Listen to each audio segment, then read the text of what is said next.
Plus meteorologist Rob Martin is live in the Weather Center. We had some thunder showers earlier. They're getting out of here just in time for this evening's festivities. We'll have details in just a couple more minutes.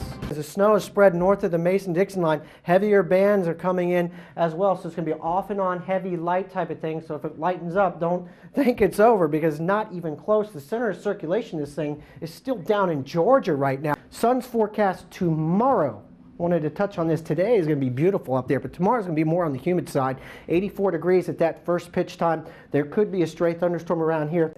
The winds around the center of a non-tropical system tend to weaken, but the radius of tropical storm force winds tends to expand. That's why we could have tropical storm force winds late tonight and tomorrow from Atlantic City all the way to Cape Cod. Last night we were using one of these. Today, one of these. Consensus this afternoon is about 24 inches right now, and people want to know, when is this going to end? Today we're here with Kirk Lavish from the Humane Society. Seen you many times up there during commercial. We're like the weather. We're like ships passing in the night, aren't we? Yeah, so this is a nice treat. Well, we got a beautiful cat here. Tell us about this one. What would you do if a cat wandered onto your I would have grabbed that little mongrel.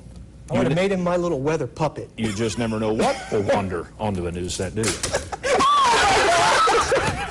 Oh my gosh, the snake again! Rob? Okay guys, we're back here at Sky's the Limit Balloon Adventures. These things are full of hot air back here, and some of it's going in the balloon.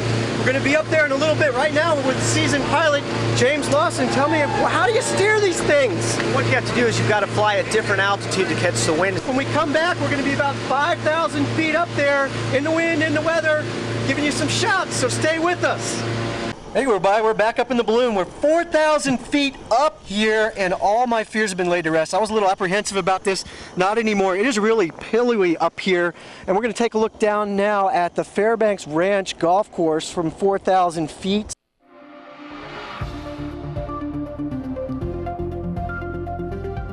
Well, Rob, I know you have lots to talk about. I'll let you get to it.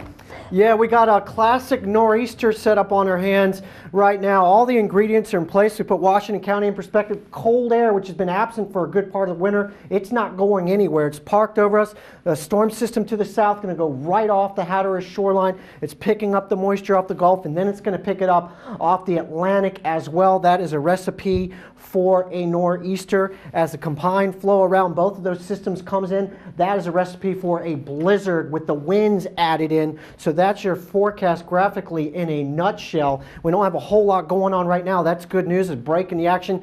Just a little bit of rain sneaking into southern Tennessee, which is the northern fringe of this system. Just a hint as to what we have coming our way tomorrow, but it's not going to be in the form of rain. It's going to be all in the form of snow, because we have cold temperatures around, which is the only reason I'm really showing this map. And it's a good head start with the temperatures, because they're going to go up into the 20s, low 30s tomorrow, and that is it. It'll below freezing. By the time we hit 3 o'clock, the snow will be on its way down in southern and central Virginia. Will not be starting here until 6 o'clock or later, so it looks like we'll escape both commute times without any snow at all. As this thing comes up, you can see the snow area will start to expand as it encounters the cold air in place. So by 2 o'clock, it'll still be well to the south of us, which is good news down there in Harrisonburg and Roanoke. But at any rate, it will continue to spread, getting here by 6, 7 o'clock, which is the latest estimate. We have another estimate maybe a little bit later than that, which would be even better news, but it's just going to hold off the inevitable. Then the winds will start to come around as well off the bay right around midnight into the wee hours of Saturday morning, and that's what prompted blizzard warnings along those counties south and east of I-95 for the most part. And then this thing is going to set up offshore. It's not going to move that fast.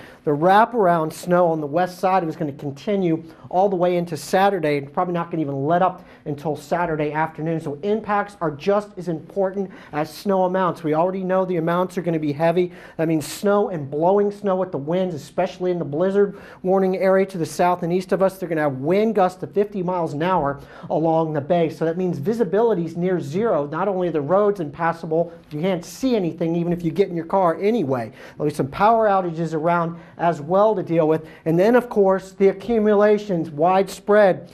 12 inches plus, likely 18 inches plus here in Washington County.